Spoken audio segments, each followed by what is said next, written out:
əziz tələbələr, biz bu günləri sizi Floridada təhsil alan tələbəmiz Kamilla Qurbanzadə ilə tanış eləmək istəyirik. Kamilla öz haqqında danışsın və necə hazırlaşır imtahana, bizə buraxılışla bizə hazırlaşıb, sonra SAT imtahanında verib və üstəgəl hal-hazırda 75% təqaüdlə South Floridada oxuyur və nə cür təhsil həyatı necə gedir, necə daxil olduğun uşaqlara nə tövsiyələr verirsən, danış geçsin.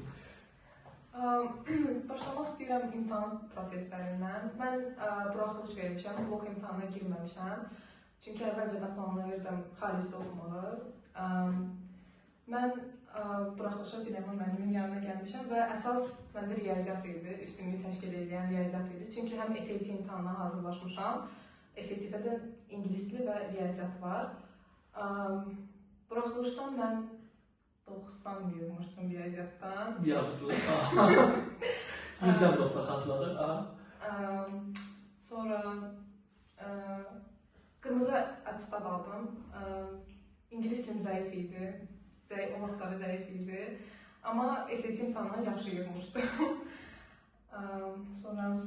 İndi məsələn, uşaqlara nə tövsiyələr verirsən ki, nə eləsinlər, necə eləsinlər ki, sənin kimi uğur əldə edəsinlər, tələbəmiz kifayət qədər ciddi uğur əldə edib, hal-hazırda da kiber təhlükəsizlikdə təhsil alır və hətta artıq baxmayaraq ki, hələ institut oxuyur, artıq ona iş təklifi gəlir, harada gəlir iş təklifi? Kapital Bankda kiber təhlükəsizliyi üzrə birinci gündən başlayıram.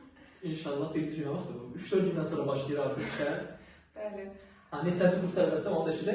Birinci kursu qutardım. Birinci kursu bitirib artıq işlə də təmin olunub, yəni görürsünüzsə Amerikada oxumağın üstünlükləri, amma yəqin ki, yay ərzində işləyəcəksən, sonra sırf yeri gedirsən. Amerikada da işləyəcəm, mühəndislik binasında assistentim. Tövsiyəm odur ki, ancaq xaricdən söhbət bilmir. Azərbaycanda da oxumaq istəyirsinizsə, ən çox üstünlük təşkil etməlisiniz riyaziyyatla ingilis dilinə. Ən çox. Mənim tövsiyəm budur. Xaricdə çox lazımdır riyaziyyat. Baxmır ki, hansı ixtisasda oxuyacaqsınız, ən vacib orada riyaziyyatdır.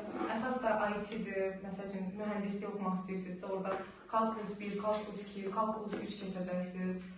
Onlar da ağır fənlərdir. Onlardan siz məcburi şəkildə yaxşı qiymət almalısınız. Almasaz ixtisas dəyişməli olursunuz. Orada qiymət sistemi neçə ballandı maksimum? Maksimum 100-dür hamıda. Yəni burada bilmirəm. Amma 100-dür orada. Və bizdə keçid ballarımız həmişə yuxarı olur. Məsəl üçün bizdə 94%, 93-94% A, yəni 5, E ilə keçiddir. GPA bizdə çox vacibdir. Mən də bilmirəm, Azərbaycanda fərqləsin. GPA ortalama qiymətdir. Bizdə 4-dür ortalama qiymət maksimum. GPA-yə çox üstünlük verirlər. Bizdə məsəl üçün 3 GPA 3-dən aşağı aldınsa kəsilirsən və məsəl üçün mən təqaüdlə oxuyuram deyə təqaüdümü kəsəcəklər və pul çox ödəməli olacam. Birinci kurslara əsasən kompüter elmləri və kiber təhlükəsizlik, IT bunları oxuyan tələbələrdə 3.6 olmalıdır birinci il ki, birinci kursdan keçərsən ikinci kursa. Onu yığmadınsa yenə birinci kursda qalırsan. Və yenidən oxumalı olursan. Deyək ki, əziz tələbələr, yəni 75% təqaüd maksimal təqaüddir orada, ondan oynası olmur, yəni ödənişin yalnız 75%-ni belə deyək ki, Amerika güzəşt edə bilər, o da yaxşı oxuduğuna görə və fərqləndiyinə görə bizdə də tələbəmiz onu götürür. Ona görə o böyük illiyə yanında 25% ödəməli olur, bu yaxşı göstəricidir.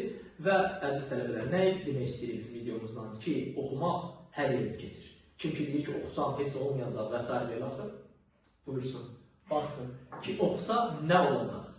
Ümidvaram ki, hər birimiz oxuyacaq, qarşıdan imtahanlar gəlir, sizin hər biriniz uğurlar diləyirəm və ümid edək ki, hər birimiz yaxşı yazacaq. Uğurlar uşaqlar.